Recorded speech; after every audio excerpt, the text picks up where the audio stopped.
ਸਤਿ ਸ਼੍ਰੀ ਅਕਾਲ ਜੀ, ਮੈਂ ਹਾਂ ਹਰਜੋਤ ਕੌਰ ਤੇ ਤੁਸੀਂ ਵੇਖ ਰਹੇ ਹੋ ਪ੍ਰੋਗਰਾਮ ਖਬਰ ਪੜਤਾਲ। ਸਾਡੇ ਨਾਲ ਜੁੜੇ ਹੋਏ ਨੇ ਸੀਨੀਅਰ ਪੱਤਰਕਾਰ ਸੁਰਿੰਦਰ ਡੱਲਾ ਜੀ। ਬਹੁਤ-ਬਹੁਤ ਸਵਾਗਤ ਹੈ ਡੱਲਾ ਜੀ, ਸਤਿ ਸ਼੍ਰੀ ਅਕਾਲ।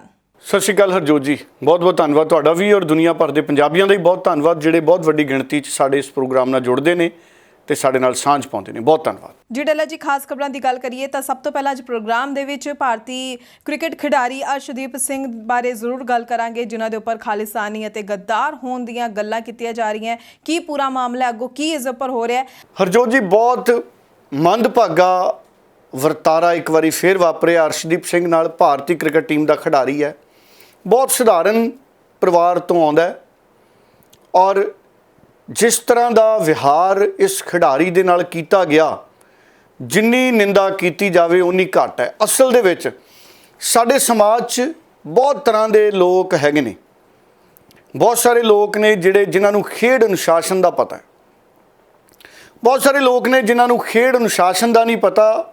ਉਹ ਸਿਰਫ ਨਫ਼ਰਤ ਦੇ ਆਦੀ ਨੇ। ਉਹ ਦੇਸ਼ ਦੇ ਦੁਨੀਆ ਦੇ ਕਿਸੇ ਵੀ ਹਿੱਸੇ 'ਚ ਬੈਠੇ ਹੋ ਸਕਦੇ ਨੇ, ਉਹਨਾਂ ਦਾ ਮਕਸਦ ਸਿਰਫ ਨਫ਼ਰਤ ਫੈਲਾਉਣ ਦਾ ਹੈ। ਸੋਸ਼ਲ ਮੀਡੀਆ ਉਹਨਾਂ ਦੇ ਜਿਹੜੇ ਅਕਾਊਂਟ ਹੈ ਉਹਦੇ ਉੱਪਰ ਉਹਨਾਂ ਬਾਰੇ ਖਾਲਿਸਤਾਨੀ ਲਿਖ ਦਿੱਤਾ ਗਿਆ। ਇੰਨੀ ਨਫ਼ਰਤ ਉਹਨਾਂ ਦੇ ਪ੍ਰਤੀ ਫੈਲਾਈ ਗਈ ਸਿਰਫ ਇਸ ਕਰਕੇ ਕਿ ਬਹੁਤ ਸਾਰੇ ਕ੍ਰਿਕਟ ਭਗਤਾਂ ਨੂੰ ਲੱਗਦਾ ਸੀ ਕਿ ਜੇ 18ਵੇਂ ਓਵਰ ਦੇ ਵਿੱਚ ਅਰਸ਼ਦੀਪ ਸਿੰਘ ਕੈਚ ਕਰ ਲੈਂਦੇ ਤੇ ਭਾਰਤ ਜਿੱਤ ਹੀ ਜਾਂਦਾ। ਉਂਝ ਮੈਂ ਅਖੀਰਲਾ ਓਵਰ ਦੇਖ ਰਿਹਾ ਸੀ ਕੱਲ IPL ਦਾ, ਏਸ਼ੀਆ ਕੱਪ ਦਾ। ਮੈਂ ਆਖਿਰ ਵਾਲਾ ਓਵਰ ਦੇਖ ਰਿਹਾ ਸੀ ਔਰ ਮੈਂ ਮੈਚ ਦੇਖਣ ਵਾਲਾ ਪੈਕ ਵੀ ਸਬਸਕ੍ਰਾਈਬ ਕਰਾਇਆ ਸੀ ਕੱਲ, ਜਦੋਂ ਮੈਚ 10-12 ਓਵਰਾਂ ਦਾ ਹੋ ਗਿਆ ਸੀ। ਮੈਂ 300 ਰੁਪਏ ਖਰਚ ਕੇ ਔਨਲਾਈਨ ਪੈਕ ਕਰਾਇਆ ਵੀ ਮੈਂ ਮੈਚ ਦੇਖਾਂ, ਕਿਉਂਕਿ ਪਿਛਲੇ ਮੈਚਾਂ ਦੇ ਵਿੱਚ ਵੀ ਮੈਂ ਦੇਖ ਰਿਹਾ ਸੀ ਅਰਸ਼ਦੀਪ ਸਿੰਘ ਪੰਜਾਬੀ ਖਿਡਾਰੀ ਚੰਗਾ ਖੇਡ ਰਿਹਾ ਸੀ। ਅਸੀਂ ਇੱਕ ਦੇਸ਼ ਹਾਂ, ਭਾਰਤ ਦੀ ਕ੍ਰਿਕਟ ਟੀਮ ਸੀ, ਪਰ ਕਿਉਂਕਿ ਉਹ ਸਾਡੇ ਪੰਜਾਬ ਨਾਲ ਸੰਬੰਧਿਤ ਹੈ, ਇਸ ਕਰਕੇ ਚਾਅ ਆਉਂਦਾ। ਹੁਣ ਮੈਂ ਮੈਚ ਦੇਖ ਰਿਹਾ ਸੀ ਤੇ ਮੈਂ ਦੇਖਿਆ ਭਾਰਤ ਦੀ ਜਿਹੜੀ ਇਨਿੰਗ 'ਚ ਆਖਰੀ ਓਵਰ ਸੀ ਉਹ 'ਚ ਵਿਰਾਟ ਕੋਹਲੀ ਮੈਨੂੰ ਬਹੁਤ ਪਸੰਦ ਹੈ। ਵਿਰਾਟ ਕੋਹਲੀ ਕੱਲ ਚੰਗਾ ਖੇਡਿਆ, ਪਰਸੋਂ 60 ਦੌੜਾਂ ਬਣਾਈਆਂ, ਪਰ ਜਿਹੜਾ ਅਖੀਰ ਵਾਲਾ ਓਵਰ ਸੀ, ਇੱਕ ਵਾਰੀ ਇੱਕ ਦੌੜ ਲੈਣੀ ਸੀ, ਵਿਰਾਟ ਕੋਹਲੀ ਭੱਜਿਆ ਹੀ ਨਹੀਂ। ਤੇ ਜੇ ਉਹ ਦੌੜ ਵਿਰਾਟ ਕੋਹਲੀ ਨੇ ਲਈ ਹੁੰਦੀ ਤੇ ਹੋ ਸਕਦਾ ਹੈ ਅੱਜ ਮੈਚ ਦਾ ਨਤੀਜਾ ਹੀ ਹੋਰ ਹੁੰਦਾ। ਸੋ ਜਿਹੜੀ ਖੇਡ ਹੈ ਉਹ ਅਨੁਮਾਨਾਂ ਤੇ ਅੰਦਾਜ਼ਿਆਂ ਤੇ ਸੰਭਾਵਨਾਵਾਂ ਤੇ, ਅੱਜ ਮੈਂ ਦੱਸਦਾ ਹਰਜੋਤ ਜੀ। ਸੋ ਜਿਹੜੀ ਖੇਡ ਹੈ, ਕੋਈ ਵੀ ਜਿਹੜੀ ਖੇਡ ਹੈ ਉਹ ਖੇਡ ਹੈ, ਇਸ ਕਰਕੇ ਖੇਡ ਨੂੰ ਅਨੁਸ਼ਾਸਨ ਦੀ ਭਾਵਨਾ ਦੇ ਨਾਲ ਖੇਡਣਾ ਚਾਹੀਦਾ। ਸੋ ਜੇ ਕਿਸੇ ਖਿਡਾਰੀ ਤੋਂ ਕੈਚ ਛੁੱਟ ਗਿਆ ਤੇ ਕੀ ਹੋ ਗਿਆ? ਹੁਣ ਵਿਰਾਟ ਕੋਹਲੀ ਨੇ ਅਖੀਰਲੇ ਓਵਰ 'ਚ ਦੌੜਾ ਨਹੀਂ ਬਣਾ ਸਕਿਆ ਵਿਰਾਟ ਕੋਹਲੀ, ਤੇ ਫਿਰ ਕੀ ਹੋ ਗਿਆ ਜੀ? ਮੈਂ ਅੱਗੇ ਵੇਖਦਾ ਸੀ, ਪਹਿਲਾਂ ਵੀ ਭਾਰਤ ਦੇ ਖਿਡਾਰੀਆਂ ਦੇ ਪ੍ਰਤੀ ਬਹੁਤ ਸਾਰੇ ਲੋਕ ਇਸ ਤਰੀਕੇ ਦਾ ਰਵੱਈਆ ਰੱਖਦੇ ਨੇ। ਮਹਿੰਦਰ ਸਿੰਘ ਧੋਨੀ ਉਹਨਾਂ ਦੇ ਇੱਕ ਵਾਰੀ ਪੁਤਲੇ ਸਾੜਤੇ ਸੀ। ਹੁਣ ਮਹਿੰਦਰ ਸਿੰਘ ਧੋਨੀ ਤੋਂ ਵੱਡਾ ਖਿਡਾਰੀ ਕੋਈ ਨਹੀਂ। ਠੀਕ ਹੈ, ਤੁਹਾਨੂੰ ਕਿਸੇ ਖਿਡਾਰੀ ਦੀ ਜਿਹੜੀ ਪਰਫਾਰਮੈਂਸ ਹੈ ਨਹੀਂ ਚੰਗੀ ਲੱਗੀ, ਤੁਸੀਂ ਸਿਹਤਮੰਦ ਨੁਕਤਾ 'ਚ ਨਹੀਂ ਕਰੋ, ਪਰ ਇਹ ਕੀ ਗੱਲ ਹੋਈ ਕਿ ਤੁਸੀਂ ਸੋਸ਼ਲ ਮੀਡੀਆ 'ਤੇ ਉਹਨੂੰ ਖਾਲਿਸਤਾਨੀ ਲਿਖਣ ਲੱਗ ਜਾਓ। ਸਾਡਾ ਕਿਸਾਨ ਧਰਨਾ ਕਰਨ ਗਏ ਸੀ, ਆਪਣੇ ਹੱਕਾਂ ਲਈ ਗਏ ਸੀ, ਉਹਨਾਂ ਨੂੰ ਵੀ ਦੇਸ਼ ਦਰੋਹੀ ਕਹਿਤਾ, ਅੱਤਵਾਦੀ ਕਹਿਤਾ, ਖਾਲਿਸਤਾਨੀ ਕਹਿਤਾ। ਅਰਸ਼ਦੀਪ ਨੂੰ ਵੀ ਦੇਸ਼ ਦਰੋਹੀ ਕਹਿਤਾ। ਜਿਹੜੇ ਵੀ ਲੋਕ ਨੇ, ਹਾਲਾਂਕਿ ਉਹਨਾਂ ਦੀ ਪਛਾਣ ਕਰਨੀ ਬੜੀ ਔਖੀ ਹੈ। ਇਹ ਇੱਕ ਮਾਨਸਿਕਤਾ ਹੁੰਦੀ ਹੈ ਸਮਾਜ ਦੀ। ਇਹ ਮਾੜੀ ਮਾਨਸਿਕਤਾ ਵਾਲੇ ਲੋਕ ਸਾਡੇ ਮੁਲਕ 'ਚ ਵੀ ਹੋ ਸਕਦੇ ਨੇ, ਗੁਆਂਢੀ ਮੁਲਕ 'ਚ ਵੀ ਹੋ ਸਕਦੇ ਨੇ, ਔਰ ਦੁਨੀਆ ਦੇ ਕਿਸੇ ਵੀ ਹਿੱਸੇ 'ਚ ਹੋ ਸਕਦੇ ਨੇ, ਕਿਉਂਕਿ ਜਿਹੜੀ ਗੰਦੀ ਮਾਨਸਿਕਤਾ ਹੈ ਉਹ ਹੱਦਾਂ 'ਚ ਨਹੀਂ ਬੰਨ੍ਹੀ ਜਾ ਸਕਦੀ। ਜਿਵੇਂ ਬਦਬੂ ਰੋਕੀ ਨਹੀਂ ਜਾ ਸਕਦੀ ਇਨਸਾਨ ਦੇ ਕੱਪੜਿਆਂ 'ਚੋਂ ਵੀ। ਸੋ ਇਹ ਮਾਨਸਿਕਤਾ ਦਾ ਫਰਕ ਹੈ, ਔਰ ਇਹ ਮਾਨਸਿਕਤਾ ਪਹਿਲੀ ਵਾਰ ਨਹੀਂ ਹੋਈ। ਕੁਝ ਲੋਕ ਮਿੱਥ ਕੇ ਕਰਦੇ ਨੇ। ਹੁਣ ਅਰਸ਼ਦੀਪ ਸਿੰਘ ਨੂੰ ਜਿਸ ਤਰੀਕੇ ਨਾਲ ਕੁਝ ਲੋਕਾਂ ਨੇ ਟਰੋਲ ਕੀਤਾ, ਉਹ ਭਾਰਤੀ ਟੀਮ ਦੇ ਖਿਡਾਰੀ ਦੇ ਤੌਰ ਤੇ ਖੇਡ ਰਿਹਾ ਸੀ, ਉਹ ਸਾਡੇ ਸਿੱਖ ਭਾਈਚਾਰੇ ਦੇ ਨੁਮਾਇੰਦੇ ਦੇ ਤੌਰ ਤੇ ਨਹੀਂ ਸੀ ਖੇਡ ਰਿਹਾ। ਹੁਣ ਮੈਂ ਦੇਖਿਆ ਸੀ ਪਹਿਲਾਂ ਵਿਰਾਟ ਕੋਹਲੀ ਨੇ ਵੀ ਪਾਕਿਸਤਾਨ ਦੇ ਇੱਕ ਖਿਡਾਰੀ ਦੇ ਨਾਲ ਗਲਵੱਕੜੀ ਜੀ ਪਾ ਲਈ ਸੀ ਕੁਝ ਸਮਾਂ ਪਹਿਲਾਂ, ਤੇ ਕੀ ਹੋ ਗਿਆ? ਅਸਲ 'ਚ ਕੁਝ ਲੋਕਾਂ ਦੇ ਪ੍ਰਤੀ ਕੁਝ ਲੋਕ ਮਿੱਥ ਕੇ ਸਾਜ਼ਿਸ਼ਨ ਗੁੱਸਾ ਕੱਢਦੇ ਨੇ। ਨਵਜੋਤ ਸਿੰਘ ਸਿੱਧੂ ਨਾਲ ਵੀ ਅਜਿਹਾ ਕੀਤਾ ਗਿਆ ਸੀ। ਮੈਂ ਤਾਂ ਹੀ ਅੱਜ ਸੋਚ ਰਿਹਾ ਕਿ ਅਰਸ਼ਦੀਪ ਸਿੰਘ ਨਾਲ ਵੀ ਨਵਜੋਤ ਸਿੰਘ ਸਿੱਧੂ ਵਾਲੀ ਹੋ ਗਈ। ਹੁਣ ਨਵਜੋਤ ਸਿੰਘ ਸਿੱਧੂ ਵੀ ਗਿਆ ਸੀ ਪਾਕਿਸਤਾਨ, ਮੌਕਾ ਸੀ ਬਾਬੇ ਨਾਨਕ ਦਾ ਦਰ ਖੁੱਲ੍ਹਣਾ ਸੀ। ਸਾਡਾ ਪਵਿੱਤਰ ਸ਼੍ਰੀ ਕਰਤਾਰਪੁਰ ਸਾਹਿਬ ਦੇ ਖੋਲ੍ਹਣ ਦੀ ਗੱਲ ਹੋ ਰਹੀ ਸੀ ਪਾਕਿਸਤਾਨ 'ਚ। ਉਹਨੇ ਜੱਫੀ ਵੀ ਪਾ ਲਈ ਤੇ ਕੀ ਹੋ ਗਿਆ? ਉਹ ਸਾਡੇ ਮੁਲਕ ਦੀ ਕੋਈ ਵਸਤੂ ਨਹੀਂ ਸੀ ਦੇਣ ਗਿਆ, ਉਹ ਸਾਡੇ ਮੁਲਕ ਲਈ ਇੱਕ ਬਹੁਤ ਵੱਡਾ ਤੋਹਫਾ ਲੈਣ ਗਿਆ ਸੀ। ਤੇ ਉਹਨੂੰ ਵੀ ਕਹਿਣ ਲੱਗ ਗਏ ਵੀ ਇਹ ਗੱਦਾਰ ਹੈ, ਇਹਨੇ ਪਾਕਿਸਤਾਨ ਜਾ ਕੇ ਜੱਫੀ ਪਾ ਲਈ, ਇਹ ਇਮਰਾਨ ਦਾ ਦੋਸਤ ਹੈ। ਨਵਜੋਤ ਸਿੰਘ ਸਿੱਧੂ ਪਾਕਿਸਤਾਨ 'ਚ ਖੇਡ ਰਿਹਾ ਸੀ ਜਦੋਂ ਅਟਲ ਬਿਹਾਰੀ ਵਾਜਪਾਈ ਸਾਹਿਬ ਨੇ ਟੈਲੀਫੋਨ ਕਰਕੇ ਸੱਦ ਲਿਆ ਸੀ ਵੀ ਕਾਕਾ ਜੀ ਆ ਜਾਓ, ਮੈਂ ਚਾਹੁੰਦਾ ਤੁਸੀਂ ਮੁਲਕ ਦੀ ਸਿਆਸਤ 'ਚ ਆਓ। ਪਾਕਿਸਤਾਨ ਤੋਂ ਹੀ ਨਵਜੋਤ ਸਿੰਘ ਸਿੱਧੂ ਨੂੰ ਸੱਦਿਆ ਸੀ ਅਟਲ ਬਿਹਾਰੀ ਵਾਜਪਾਈ ਸਾਹਿਬ ਨੇ, ਕਿਉਂਕਿ ਉਹ ਦਰਵੇਸ਼ ਲੀਡਰ ਸੀ, ਸਿਆਣੇ ਲੀਡਰ ਸੀ ਅਟਲ ਬਿਹਾਰੀ ਵਾਜਪਾਈ। ਹੁਣ ਪਿਛਲੇ ਸਮਿਆਂ 'ਚ ਜਦੋਂ ਨਵਜੋਤ ਸਿੰਘ ਸਿੱਧੂ ਗਏ, ਕਰਤਾਰਪੁਰ ਸਾਹਿਬ ਦਾ ਲਾਂਘਾ ਖੁੱਲ੍ਹਣਾ ਸੀ, ਇਮਰਾਨ ਖਾਨ ਦਾ ਸਹੁੰ ਚੁੱਕ ਸਮਾਗਮ ਸੀ ਤੇ ਕਹਿੰਦੇ ਜੀ ਗੱਦਾਰ ਹੈ, ਖਾਲਿਸਤਾਨੀ ਹੈ, ਦੇਸ਼ ਵਿਰੋਧੀ ਹੈ ਨਵਜੋਤ ਸਿੰਘ ਸਿੱਧੂ। ਅਸਲ 'ਚ ਮੈਨੂੰ ਇਹ ਲੱਗਦਾ ਹਰਜੋਤ ਜੀ, ਸਾਡਾ ਦੇਸ਼ ਬਹੁਤ ਵੱਡਾ ਹੈ, ਸਾਡੇ ਸੂਬੇ ਬਹੁਤ ਨੇ, ਸਾਡੇ ਸੱਭਿਆਚਾਰ ਬਹੁਤ ਨੇ, ਸਾਡੀਆਂ ਸੰਸਕ੍ਰਿਤੀਆਂ ਬਹੁਤ ਨੇ, ਸਾਡੀਆਂ ਸਟੇਟਾਂ ਬਹੁਤ ਨੇ। ਮੈਂ ਗੱਲ ਹੋ ਸਕਦਾ ਕੌੜੀ ਲੱਗੇ ਕਿਸੇ ਨੂੰ। ਅਸਲ 'ਚ ਸਾਡੇ ਮੁਲਕ ਦੇ ਕੁਝ ਹਿੱਸਿਆਂ 'ਚ ਅਜਿਹੇ ਲੋਕ ਬੈਠੇ ਨੇ ਜਿਨ੍ਹਾਂ ਨੂੰ ਪਤਾ ਹੀ ਨਹੀਂ ਪੰਜਾਬ ਕੀ ਹੈ, ਜਿਨ੍ਹਾਂ ਨੂੰ ਪਤਾ ਹੀ ਨਹੀਂ ਕਿ ਕੁਰਬਾਨੀ ਦੇਸ਼ ਲਈ ਕੀ ਹੁੰਦੀ ਹੈ। ਜਦੋਂ ਪਾਕਿਸਤਾਨ ਅਲੱਗ ਮੁਲਕ ਬਣਿਆ ਤੇ ਪੰਜਾਬੀਆਂ ਦੀਆਂ ਲਾਸ਼ਾਂ ਕਿਵੇਂ ਵਿਛੀਆਂ ਉਹਨਾਂ ਨੂੰ ਪਤਾ ਹੀ ਨਹੀਂ। ਇੱਥੇ ਗੋਲੀਆਂ ਨਾਲ ਖੂਨ ਨਿਕਲਿਆ, ਇੱਥੇ ਕਿਵੇਂ ਲੋਕ ਫੌਜੀ ਸਾਡੇ ਸ਼ਹਾਦਤਾਂ ਦਿੰਦੇ ਨੇ, ਪੰਜਾਬੀ ਕਿਵੇਂ ਡੱਬਿਆਂ 'ਚ ਬੰਦ ਹੋ ਕੇ ਆਉਂਦੇ ਨੇ, ਬਕਸਿਆਂ 'ਚ। ਕਈ ਸੂਬਿਆਂ ਦੇ ਲੋਕਾਂ ਨੂੰ ਉਹਦਾ ਅਹਿਸਾਸ ਹੀ ਨਹੀਂ।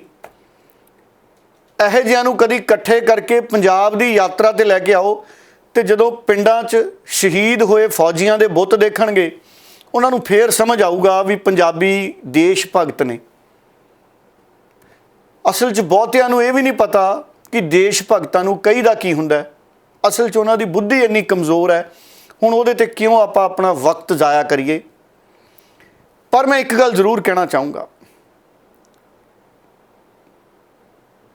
ਮੈਂ ਕਈ ਵਾਰੀ ਸੋਚਦਾ ਹੁੰਨਾ ਕਿ ਨਵਜੋਤ ਸਿੰਘ ਸਿੱਧੂ ਪਾਕਿਸਤਾਨ ਨਾਲ ਇਮਰਾਨ ਖਾਨ ਦੇ ਸੱਦੇ ਤੇ ਚੱਲ ਗਿਆ ਤੇ ਐਡਾ ਰੌਲਾ ਮਚ ਗਿਆ ਜਿਵੇਂ ਨਵਜੋਤ ਸਿੰਘ ਸਿੱਧੂ ਨੇ ਪਤਾ ਨਹੀਂ ਕਿੱਡਾ ਗੁਨਾਹ ਕਰਤਾ। ਤੇ ਜਦੋਂ ਇੱਕ ਵਾਰੀ ਸਾਡੇ ਕਿੰਨੇ ਫੌਜੀ ਸ਼ਹੀਦ ਹੋ ਗਏ ਸੀ, ਜਦੋਂ ਮੋਦੀ ਸਾਹਿਬ ਨੇ ਬਦਲਾ ਲਿਆ ਸਰਜੀਕਲ ਸਟ੍ਰਾਈਕ ਕਰਕੇ, ਉਦੋਂ ਮੈਂ ਦੇਖਿਆ ਸੀ ਕਹਿੰਦੇ ਪਾਕਿਸਤਾਨ ਦੇ ਨਾਲ ਕ੍ਰਿਕਟ ਦੇ ਰਿਸ਼ਤੇ ਹਮੇਸ਼ਾ ਲਈ ਖਤਮ ਕਰ ਦਿਓ। ਥੋੜੇ ਦਿਨਾਂ ਬਾਅਦ ਭੁੱਲ ਗਏ। ਪਰ ਜਿਹੜੇ ਫੌਜੀ ਸ਼ਹੀਦ ਹੋਏ ਉਹਨਾਂ ਦੇ ਪਰਿਵਾਰਾਂ ਨੂੰ ਪੁੱਛੋ ਕਿ ਉਹ ਆਪਣੇ ਸ਼ਹੀਦਾਂ ਨੂੰ ਭੁੱਲ ਗਏ। ਬਹੁਤ ਸਾਰੇ ਲੋਕਾਂ ਦੀ ਸੋਚ ਬੜੀ ਛੋਟੀ ਹੁੰਦੀ, ਉਹ ਭੁੱਲ ਜਾਂਦੇ ਕਿ ਫੌਜੀ ਸਾਡੇ ਸ਼ਹੀਦ ਹੋਏ ਸੀ, ਇਸ ਕਰਕੇ ਪਾਕਿਸਤਾਨ ਦੇ ਨਾਲ ਫਿਰ ਮੈਚ ਹੀ ਕਿਉਂ ਖੇਡਣੇ। ਜਿਸ ਮੁਲਕ ਦੇ ਨਾਲ ਰੋਜ਼ ਸਾਡੇ ਫੌਜੀ ਸ਼ਹੀਦ ਹੋ ਕੇ ਡੱਬਿਆਂ 'ਚ ਬੰਦ ਹੋ ਕੇ ਆਉਂਦੇ ਆ, ਆਪਾਂ ਉਸ ਮੁਲਕ ਨਾਲ ਕ੍ਰਿਕਟ ਹੀ ਕਿਉਂ ਖੇਡਣਾ। ਇਹਨੂੰ ਕਹਿੰਦੇ ਨੇ ਦੋਹਰੀ ਨੀਤੀ। ਜੇ ਨਵਜੋਤ ਸਿੰਘ ਸਿੱਧੂ ਪਾਕਿਸਤਾਨ ਜਾਊਗਾ ਤੇ ਦੇਸ਼ ਦਰੋਹੀ ਹੈ, ਪਰ ਅਸੀਂ ਪਾਕਿਸਤਾਨ ਨਾਲ ਮੈਚ ਖੇਡਾਂਗੇ ਤੇ ਜੇ ਪਾਕਿਸਤਾਨ ਤੋਂ ਅਸੀਂ ਮੈਚ ਹਾਰ ਗਏ ਤੇ ਫਿਰ ਅਸੀਂ ਕਵਾਂਗੇ ਅਰਸ਼ਦੀਪ ਸਿੰਘ ਨੇ ਕੈਚ ਕਿਉਂ ਛੱਡਿਆ, ਇਹ ਦੇਸ਼ ਦਰੋਹੀ ਹੈ, ਇਹ ਖਾਲਿਸਤਾਨੀ ਹੈ। ਇਹ ਮਾਨਸਿਕਤਾ ਕਈ ਲੋਕਾਂ ਦੀ, ਇਸ ਮਾਨਸਿਕਤਾ ਨੂੰ ਬਦਲਣ ਦੀ ਲੋੜ ਹੈ। ਸੋ ਇਸ ਕਰਕੇ ਬਾਕੀ ਇੱਕ ਕਹਾਵਤ ਵੀ ਹੈ ਕਿ ਉਹਨਾਂ ਨੂੰ ਉਹਨਾਂ ਦਾ ਕੰਮ ਕਰਨ ਦਿਓ ਤੇ ਤੁਸੀਂ ਆਪਣੀ ਮਸਤ ਚਾਲ ਚੱਲਦੇ ਰਹੋ। ਸੋ ਇਸ ਕਰਕੇ ਅਰਸ਼ਦੀਪ ਵਰਗੇ ਨੌਜਵਾਨਾਂ ਨੂੰ ਮਸਤ ਚਾਲ ਚੱਲਦੇ ਰਹਿਣਾ ਚਾਹੀਦਾ, ਜਿਵੇਂ ਨਵਜੋਤ ਸਿੰਘ ਸਿੱਧੂ ਮਸਤ ਚਾਲ ਚੱਲਦਾ। ਅੰਗਰੇਜ਼ੀ 'ਚ ਜੇ ਮੈਂ ਸ਼ਬਦ ਵਰਤੂੰਗਾ ਤੇ ਫਿਰ ਉਹ ਨਾ ਪੱਖੀ ਹੋ ਜਾਂਦਾ। ਸੋ ਇਸ ਕਰਕੇ ਕਹਿੰਦੇ ਜਿਹੜੇ ਕਰਨ ਦਿਓ, ਤੁਸੀਂ ਆਪਣੀ ਚਾਲ ਚੱਲਦੇ ਰਹੋ, ਕੋਈ ਫਰਕ ਪੈਂਦਾ। ਇਸ ਕਰਕੇ ਇਹ ਜਿਹੜੀ ਘਟਨਾ ਹੈ ਇਹ ਬਹੁਤ ਮੰਦਭਾਗੀ ਹੈ। ਅਸਲ 'ਚ ਸਮਾਜ ਦੇ ਇੱਕ ਹਿੱਸੇ ਦੀ ਮਾੜੀ ਮਾਨਸਿਕਤਾ ਦਾ ਪ੍ਰਗਟਾਵਾ ਹੈ। ਇਸ ਕਰਕੇ ਅਸੀਂ ਉਸ ਮਾਨਸਿਕਤਾ 'ਤੇ ਉਲਝੀਏ ਨਾ, ਅਸੀਂ ਉਸ ਮਾਨਸਿਕਤਾ ਨੂੰ ਇੱਕ ਅੱਧੀ ਵਾਰੀ ਨਿੰਦ ਕੇ ਅਸੀਂ ਛੱਡ ਦਈਏ। ਹੁਣ ਭਾਰਤ ਸਰਕਾਰ ਨੇ ਫੌਰਨ ਤੌਰ ਤੇ ਤੇਜ਼ੀ ਦਿਖਾਈ, ਕਿਉਂਕਿ ਭਾਰਤ ਦੀ ਸਰਕਾਰ ਇਹ ਮਹਿਸੂਸ ਕਰਦੀ ਸੀ ਕਿ ਇਹ ਮਾਮਲਾ ਕਿਸ ਪਾਸੇ ਜਾ ਸਕਦਾ ਹੈ। ਉਹਨਾਂ ਨੇ ਉਸ ਸੋਸ਼ਲ ਮੀਡੀਆ ਕੰਪਨੀ ਨਾਲ ਸੰਪਰਕ ਕੀਤਾ, ਕਾਰਨ ਵੀ ਪੁੱਛਿਆ। ਉਹ ਸੋਸ਼ਲ ਮੀਡੀਆ ਕੰਪਨੀ ਨੇ ਉਹਨਾਂ ਦਾ ਪ੍ਰੋਫਾਈਲ ਠੀਕ ਕੀਤਾ ਬਾਅਦ ਦੇ ਵਿੱਚ, ਪਰ ਇੱਜ਼ਤ ਹੱਦ ਉਸ ਨੌਜਵਾਨ ਦੀ ਬਹੁਤ ਵੱਡੀ ਕਰਨ ਦੀ ਕੋਸ਼ਿਸ਼ ਕੀਤੀ। ਪਰ ਅਰਸ਼ਦੀਪ ਸਿੰਘ ਸਾਡਾ ਹੀਰੋ ਹੈ, ਕਿਉਂਕਿ ਉਹਨੇ ਬਹੁਤ ਚੰਗੀ ਖੇਡ ਦਾ ਪ੍ਰਦਰਸ਼ਨ ਕੀਤਾ ਔਰ ਪਿਛਲੇ ਸਮਿਆਂ ਦੇ ਵਿੱਚ ਵੀ ਉਹਨਾਂ ਨੇ ਬਹੁਤ ਚੰਗੀ ਗੇਂਦਬਾਜ਼ੀ ਕੀਤੀ, ਆਉਂਦੇ ਸਮਿਆਂ 'ਚ ਵੀ ਚੰਗੀ ਗੇਂਦਬਾਜ਼ੀ ਕਰਨਗੇ। ਉਂਝ ਜਿਹੜੇ ਲੋਕ ਕਹਿੰਦੇ ਅਰਸ਼ਦੀਪ ਕਰਕੇ ਮੈਚ ਹਾਰ ਗਏ, ਮੈਂ ਦੱਸ ਦੇਵਾਂ ਕਿ ਅਰਸ਼ਦੀਪ ਨੇ 18 ਤੇ 5 23 ਗੇਂਦਾਂ ਸੁੱਟੀਆਂ, ਸਿਰਫ 23 ਗੇਂਦਾਂ ਸੁੱਟੀਆਂ ਤੇ 23 ਗੇਂਦਾਂ ਤੇ 27 ਦੌੜਾਂ ਦਿੱਤੀਆਂ। ਸਿਰਫ 2 ਚੌਕੇ ਪਏ ਅਰਸ਼ਦੀਪ ਸਿੰਘ ਨੂੰ, 2 ਚੌਕੇ ਤੇ 1 ਛੱਕਾ ਪਿਆ। ਹੁਣ ਅਰਸ਼ਦੀਪ ਦੇ ਮੁਕਾਬਲੇ ਸਾਡੇ ਭੁਵਨੇਸ਼ਵਰ ਕੁਮਾਰ ਨੇ, ਉਹਨਾਂ ਦੀ ਗੇਂਦ ਤੇ 5 ਚੌਕੇ ਪੈ ਗਏ 4 ਓਵਰਾਂ 'ਚ, ਤਾਂ ਕੀ ਹੋ ਗਿਆ। ਰਵੀ ਬਿਸ਼ਨੋਈ ਉਹਨਾਂ ਨੂੰ 1 ਛੱਕਾ ਹੀ ਪਿਆ, ਉਹਨਾਂ ਨੂੰ ਕੋਈ ਚੌਕਾ ਨਹੀਂ ਪਿਆ। ਉਹਨਾਂ ਨੇ 4 ਓਵਰਾਂ 'ਚ 26 ਰਨ ਦਿੱਤੇ ਤੇ ਅਰਸ਼ਦੀਪ ਨੇ 3.5 ਓਵਰਾਂ ਦੇ ਵਿੱਚ 27 ਰਨ ਦਿੱਤੇ। ਇੱਕ ਵਿਕਟੀ ਸਾਰਿਆਂ ਨੂੰ ਮਿਲੀ। ਹਾਰਦਿਕ ਪਾਂਡਿਆ ਨੂੰ ਜ਼ਿਆਦਾ ਚੌਕੇ ਜ਼ਿਆਦਾ ਪੈ ਗਏ। 4 ਓਵਰਾਂ 'ਚ ਹਾਰਦਿਕ ਪਾਂਡਿਆ ਨੇ 44 ਦੌੜਾਂ ਦਿੱਤੀਆਂ, 6 ਚੌਕੇ ਪਏ ਉਹਨਾਂ ਨੂੰ ਤੇ 1 ਛੱਕਾ ਪਿਆ। ਤੇ ਯੁਜਵੇਂਦਰ ਚਾਹਲ ਨੂੰ 4 ਓਵਰਾਂ 'ਚ 43 ਦੌੜਾਂ ਪਈਆਂ, ਇਹਨਾਂ ਨੂੰ ਵੀ 6 ਚੌਕੇ ਪਏ ਤੇ 1 ਛੱਕਾ ਪਿਆ। ਸੋ ਅਰਸ਼ਦੀਪ ਰਵੀ ਬਿਸ਼ਨੋਈ ਤੋਂ ਬਾਅਦ ਸਭ ਤੋਂ ਕਾਮਯਾਬ ਗੇਂਦਬਾਜ਼ ਰਹੇ। ਅਸਲ 'ਚ ਮੈਨੂੰ ਲੱਗਦਾ ਤੁਸੀਂ ਕ੍ਰਿਟਿਕਸ ਬਣੋ, ਨਿੰਦਣ ਵਾਲਿਓ ਕ੍ਰਿਟਿਕਸ ਬਣੋ, ਪਰ ਸਿਹਤਮੰਦ ਨਿੰਦਾ ਕਰੋ। ਬਿਲਕੁਲ ਮੈਨੂੰ ਲੱਗਦਾ ਕਿ ਆਖਿਰਲੇ ਓਵਰਾਂ ਦੇ ਵਿੱਚ, ਆਖੀਰ ਵਾਲੇ ਓਵਰ ਦੇ ਵਿੱਚ ਵਿਰਾਟ ਕੋਹਲੀ ਨੂੰ ਉਹ ਇੱਕ ਦੌੜ ਨਹੀਂ ਚਾਹੀਦੀ ਸੀ, ਇੱਕ ਦੌੜ ਜਿਹੜੀ ਉਹ ਨਹੀਂ ਦੌੜੇ। ਵਿਰਾਟ ਕੋਹਲੀ ਕਿਉਂ ਨਹੀਂ ਦੌੜੇ? ਵਿਰਾਟ ਕੋਹਲੀ ਨੂੰ ਲੱਗਦਾ ਸੀ ਕਿ ਮੈਂ ਖੜਾ ਤੇ ਮੈਂ ਦੌੜਾਂ ਬਣਾ ਦੂੰ। ਉਹਨਾਂ ਨੇ ਸਾਹਮਣੇ ਵਾਲੇ ਤੇ ਭਰੋਸਾ ਨਹੀਂ ਕੀਤਾ, ਇੱਕ ਦੌੜ ਲਈ ਨਹੀਂ। ਬਾਅਦ ਦੇ ਵਿੱਚ ਵਿਰਾਟ ਕੋਹਲੀ ਸਾਹਿਬ ਕਹਿੰਦੇ ਆਊਟ ਹੋ ਕੇ ਚਲੇ ਗਏ 60 ਰਨਾਂ ਤੇ। ਪਲੇਅਰ ਬਹੁਤ ਚੰਗੇ ਨੇ ਵਿਰਾਟ ਕੋਹਲੀ, ਮੈਂ ਬੜਾ ਪਸੰਦ ਕਰਦਾ ਉਹਨਾਂ ਨੂੰ। ਪਿੱਛੇ ਜੇ ਆਊਟ ਆਫ ਫਾਰਮ ਸੀਗੇ ਪਰ ਹੁਣ ਵਧੀਆ ਖੇਡਦੇ ਸੀ। ਹੁਣ ਸਵਾਲ ਇਹ ਹੈ ਕਿ ਮੈਚ ਅਰਸ਼ਦੀਪ ਕਰਕੇ ਨਹੀਂ ਹਾਰੇ। ਇਹ ਖੇਡ ਹੈ, ਇਹਦੇ 'ਚ ਹਾਰ ਜਿੱਤ ਹੁੰਦੀ ਹੈ। ਸੋ ਜਿਹੜੇ ਅਰਸ਼ਦੀਪ ਨੂੰ ਨਿੰਦ ਰਹੇ ਨੇ ਉਹਨਾਂ ਦੀ ਮਾਨਸਿਕਤਾ ਤੇ ਤਰਸ ਆਉਂਦਾ। ਬਾਕੀ ਸਿਆਣੇ ਕਹਿੰਦੇ ਨੇ ਕਿ ਉਹਨਾਂ ਨੂੰ ਉਹਨਾਂ ਦੇ ਹਾਲ ਤੇ ਛੱਡ ਦਿਓ, ਉਹਨਾਂ ਦੇ ਉਹ ਕਰਨ ਨਾਲ ਕੁਝ ਨਹੀਂ ਹੋਣਾ। ਸੋ ਖਾਲੀ ਥਾਂ ਮੈਨੂੰ ਲੱਗਦਾ ਉਹਨਾਂ ਨੇ ਆਪ ਹੀ ਭਰ ਲੈਣੀ ਹੈ। ਉਹਨਾਂ ਨੇ ਸਮਝ ਜਾਣਾ ਕਿ ਸਾਡੇ ਕਹਿਣ ਦਾ ਮਤਲਬ ਕੀ ਸੀ। ਉਂਝ ਪੰਜਾਬ 'ਚ ਅਰਸ਼ਦੀਪ ਸਿੰਘ ਨੂੰ ਬਹੁਤ ਮੁਹੱਬਤ ਮਿਲੀ ਹੈ, ਪੂਰੇ ਮੁਲਕ 'ਚ ਮੁਹੱਬਤ ਮਿਲੀ ਹੈ। ਦੇਸ਼ ਦੀ ਵੱਡੀ ਲੀਡਰਸ਼ਿਪ ਅਰਸ਼ਦੀਪ ਦੇ ਨਾਲ ਖੜ ਗਈ ਹੈ। ਪੰਜਾਬ 'ਚ ਸਾਰੇ ਵੱਡੇ ਲੀਡਰਾਂ ਨੇ ਟਵੀਟ ਕਰਤਾ। ਨਵਜੋਤ ਸਿੰਘ ਸਿੱਧੂ ਦੀ ਟੀਮ ਨੇ ਅਰਸ਼ਦੀਪ ਦੇ ਹੱਕ ਦੇ ਵਿੱਚ ਆਵਾਜ਼ ਬੁਲੰਦ ਕਰਤੀ। ਫਿਰ ਸੁਖਪਾਲ ਖਹਿਰਾ ਨੇ ਅਰਸ਼ਦੀਪ ਦੇ ਹੱਕ 'ਚ ਆਵਾਜ਼ ਬੁਲੰਦ ਕਰਤੀ। ਕਿਹੜੇ ਪੰਜਾਬੀ ਨੇ ਅਰਸ਼ਦੀਪ ਦੇ ਹੱਕ 'ਚ ਆਵਾਜ਼ ਬੁਲੰਦ ਨਹੀਂ ਕੀਤੀ? ਰਾਘਵ ਚੱਡਾ ਜੀ ਵੀ ਘਰ ਚਲੇ ਗਏ। ਮੀਤ ਹੇਅਰ ਕਹਿੰਦੇ ਮੈਂ ਰਿਸੀਵ ਕਰਨ ਉਹਨਾਂ ਨੂੰ ਜਾਊਂਗਾ। ਸੋ ਇਸ ਕਰਕੇ ਅਰਸ਼ਦੀਪ ਪੰਜਾਬ ਦਾ ਇੱਕ ਨਵਾਂ ਹੀਰੋ ਬਣ ਗਿਆ। ਉਹ ਹੀਰੋ ਸੀ, ਪਰ ਕਿਉਂਕਿ ਉਹਦੇ ਨਾਲ ਧੱਕਾ ਕੀਤਾ ਕੁਝ ਲੋਕਾਂ ਨੇ, ਸੋ ਇਸ ਕਰਕੇ ਉਹਨਾਂ ਨੂੰ ਉਹਨਾਂ ਦੇ ਹਾਲ ਤੇ ਛੱਡ ਦਿਓ। ਰਾਘਵ ਚੱਡਾ ਦੀਆਂ ਤਸਵੀਰਾਂ ਦੇਖੋ, ਇਹ ਘਰ ਗਏ, ਪਰਿਵਾਰ ਨੂੰ ਮਿਲੇ ਔਰ ਅਰਸ਼ਦੀਪ ਦੀ ਕਾਮਯਾਬੀ ਤੇ ਮੁਬਾਰਕਬਾਦ ਪੇਸ਼ ਕੀਤੀ ਰਾਘਵ ਚੱਡਾ ਨੇ। ਸ਼ਰਮ ਵਾਲੀ ਗੱਲ ਹੈ ਕਿ ਇੱਕ ਜਿਹੜਾ ਉੱਭਰਦਾ ਸਿਤਾਰਾ ਹੋਵੇ ਦੇਸ਼ ਦਾ, ਇੱਕ ਖਿਡਾਰੀ, ਉਹਦੇ ਲਈ ਇੱਦਾਂ ਦੀ ਸ਼ਬਦਾਵਲੀ ਜਿਹੜੇ ਲੋਕ ਜਿਹੜੇ ਆ ਉਹ ਵਰਤ ਰਹੇ ਆ। ਮਤਲਬ ਕਿ ਸ਼ਰਮ ਆਉਣੀ ਚਾਹੀਦੀ ਹੈ ਯਾਰ। ਕੱਲ੍ਹ ਵੀ ਮਤਲਬ ਕਿ ਜੇ ਤੁਸੀਂ ਇੱਕ ਖੇਡ ਹੈ, ਜਿੱਤ ਹਾਰ ਇਹਦੇ 'ਚ ਬਣੀ ਆਈ ਹੈ। ਕਿਸੇ ਖਿਡਾਰੀ ਦਾ ਕਦੇ ਚੰਗਾ ਦਿਨ ਹੁੰਦਾ, ਕਦੇ ਮਾੜਾ। ਤੁਸੀਂ ਕੱਲ੍ਹ ਵੀ ਜੇ ਓਵਰਆਲ ਪ੍ਰਦਰਸ਼ਨ ਦੇਖੋ, ਅਰਸ਼ਦੀਪ ਨੇ ਬਿਹਤਰੀਨ ਜਿਹੜੀ ਹੈ ਬੋਲਿੰਗ ਕੀਤੀ। ਲਾਸਟ ਓਵਰ ਵੀ ਬੜਾ ਵਧੀਆ ਉਹਨੇ ਕੀਤਾ। ਚਲੋ ਰਨ ਬੜੇ ਥੋੜ੍ਹੇ ਰਹਿੰਦੇ ਸੀ, ਜਿਹੜੀ ਬਾਉਂਡਰੀ ਉਹਦੇ 'ਚ ਆ ਗਈ। ਵੈਸੇ ਵੀ ਤੁਸੀਂ ਓਵਰਆਲ ਪਰਫੋਰਮੈਂਸ ਦੇਖੋ ਅਰਸ਼ਦੀਪ ਦੀ ਪਿਛਲੇ ਸਮੇਂ ਤੋਂ, ਮਤਲਬ ਕਿ ਇੱਕ ਮੈਂ ਕਹੂੰਗਾ ਇੱਕ ਬੱਚਾ ਹੀ ਹੈ ਛੋਟੀ ਉਮਰ ਦਾ, ਤੇ ਉਹਨੇ ਇੰਨੀ ਜਲਦੀ ਜੇ ਖੇਡ ਦੇ ਨਜ਼ਰੀਏ ਨਾਲ ਦੇਖੀ ਵੀ ਉਹਦੇ 'ਚ ਮੈਚਿਓਰਟੀ ਆਈ ਹੈ। ਮਤਲਬ ਕਿ ਲਾਸਟ ਓਵਰ ਦੇ ਵਿੱਚ ਜਦੋਂ ਜਾ ਕੇ ਉਹ ਬੋਲਿੰਗ ਹਮੇਸ਼ਾ ਮਤਲਬ ਕਿ ਕਪਤਾਨ ਨੂੰ ਵੀ ਜਿਹੜੇ ਬੋਲਰ 'ਤੇ ਵਿਸ਼ਵਾਸ ਹੁੰਦਾ ਉਹਨੂੰ ਬੋਲਿੰਗ ਦਿੰਦਾ। ਲਾਸਟ ਓਵਰ ਹਮੇਸ਼ਾ ਜਿਹੜੇ ਆ ਉਹ ਅਰਸ਼ਦੀਪ ਜਿਹੜੇ ਵੱਡੇ ਮੈਚ 'ਚ ਹੈ ਉਹਦੇ ਵਿੱਚ ਕਰਦਾ ਰਿਹਾ ਅਤੇ ਬਿਹਤਰੀਨ ਉਹ ਬੋਲਿੰਗ ਕਰਦਾ ਅਤੇ ਭਵਿੱਖ ਦਾ ਆਉਣ ਵਾਲਾ ਸਤਾਰਾ। ਅਤੇ ਜਿਹੜੇ ਮਤਲਬ ਕਿ ਇਸ ਤਰ੍ਹਾਂ ਦੀ ਮਤਲਬ ਕਿ ਕੱਲ੍ਹ ਜੋ ਟਰੋਲਿੰਗ ਕੀਤੀ ਗਈ ਬੜੀ ਸ਼ਰਮਿੰਦਗੀ ਵਾਲੀ ਗੱਲ ਆ। ਕਦੇ ਕਿਸੇ ਪਲੇਅਰ ਦਾ ਦਿਨ ਕਦੇ ਚੰਗਾ ਹੁੰਦਾ ਕਦੇ ਮਾੜਾ। ਯੁਵਰਾਜ ਸਿੰਘ ਜਿਹੜੇ ਸਾਡੇ ਪੰਜਾਬ ਦੇ ਵੱਡੇ ਸਟਾਰ ਰਹੇ ਆ ਹਿੰਦੁਸਤਾਨ ਦੇ, ਕਦੇ ਇੱਕ ਓਵਰ 'ਚ 6 ਛਿੱਕੇ ਵੀ ਲਾ ਦਿੰਦੇ ਸੀ ਅਤੇ ਕਦੇ ਵੱਡੇ ਮੈਚਾਂ 'ਚ ਕਦੇ ਜਿੱਦਣ ਨਹੀਂ ਦਿਨ ਹੁੰਦਾ ਸੀ उस दिन कदे जीरो ते भी आउट हो जाते सी। ये गेम है, गेम के नज़रिए ਨਾਲ देखना चाहिए। नीली जर्सी पहनकर इंडिया को रिप्रेजेंट करना इतने बड़े स्टेज पर, इंटरनेशनल स्टेज पर, ये कोई आसान काम नहीं है, सौखी बात नहीं। आज उस बेचारे बेटे को ट्रोल किया जा रहा है और एक प्रोपेगेंडा चलाया जा रहा है उसके खिलाफ। हम उस प्रोपेगेंडा को कंडेम करते हैं और इस दौर में परिवार के साथ खड़े हैं।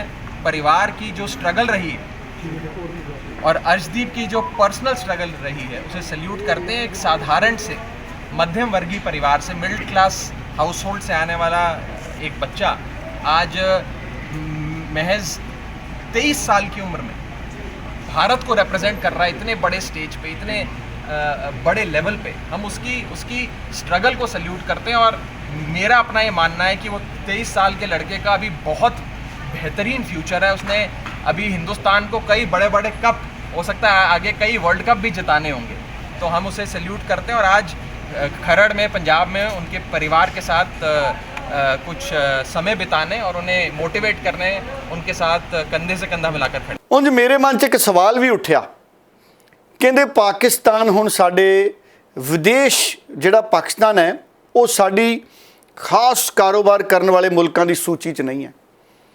ਜਦੋਂ ਸਾਡੇ ਐਡਾ ਵੱਡਾ ਹਮਲਾ ਕੀਤਾ ਜੰਮੂ ਕਸ਼ਮੀਰ 'ਚ, ਇੰਨੇ ਸਾਡੇ ਫੌਜੀ ਸ਼ਹੀਦ ਹੋਏ, ਕਹਿੰਦੇ ਪਾਕਿਸਤਾਨ ਨਾਲ ਕ੍ਰਿਕਟ ਰਿਸ਼ਤੇ ਬੰਦ। ਫਿਰ ਪਤਾ ਨਹੀਂ ਕਿਉਂ ਸ਼ੁਰੂ ਹੋ ਗਏ। ਇਹ ਬੜੀ ਹੈਰਾਨੀ ਹੁੰਦੀ ਕਈ ਵਾਰੀ। ਸੈੱਲ ਦਾ ਤਾਂ ਸਮਝ ਆਉਂਦਾ ਵੀ ਇਨਸਾਨ ਦੇ ਸੈੱਲ ਘਟ ਜਾਂਦੇ ਆ ਅਤੇ ਫਿਰ ਇਨਸਾਨ ਬੱਕਰੀ ਦਾ ਦੁੱਧ ਪੀਂਦਾ ਹੈ, ਕੋਈ ਸੈੱਲ ਵਧਾਉਣ ਵਾਲੀਆਂ ਦਵਾਈਆਂ ਖਾਂਦਾ ਹੈ, ਸੈੱਲ ਵੱਧ ਜਾਂਦੇ। ਪਰ ਪਾਕਿਸਤਾਨ ਨਾਲ ਕ੍ਰਿਕਟ ਸੰਬੰਧ ਖਤਮ ਹੋਏ ਪਤਾ ਹੀ ਨਹੀਂ ਲੱਗਦਾ ਕਦੋਂ ਸ਼ੁਰੂ ਹੋ ਜਾਂਦੇ। ਅੱਛਾ, ਜੇ ਪਾਕਿਸਤਾਨ ਨਾਲ ਇੰਨਾ ਕੁਝ ਹੋਣ ਦੇ ਬਾਵਜੂਦ ਕ੍ਰਿਕਟ ਹੀ ਖੇਲਣਾ ਹੈ, ਫਿਰ ਭਾਈ ਬਾਘਾ ਬਾਰਡਰ ਵੀ ਖੋਲ੍ਹ ਦਿਓ। ਜਿਹੜੇ ਸਾਡੇ ਵਪਾਰ ਕਰਨ ਵਾਲੇ ਆ ਉਹਨਾਂ ਦੇ ਟਰੱਕ ਤਾਂ ਲੰਘ ਜਾਣ। ਇਸ ਕਰਕੇ ਭਾਰਤ ਸਰਕਾਰ ਨੂੰ ਦਖਲ ਹੈ, ਬੇਨਤੀ ਹੈ ਵੀ ਜਾਂ ਤਾਂ ਪਾਕਿਸਤਾਨ ਨਾਲ ਕ੍ਰਿਕਟ ਵੀ ਬੰਦ ਕਰ ਦਿਓ।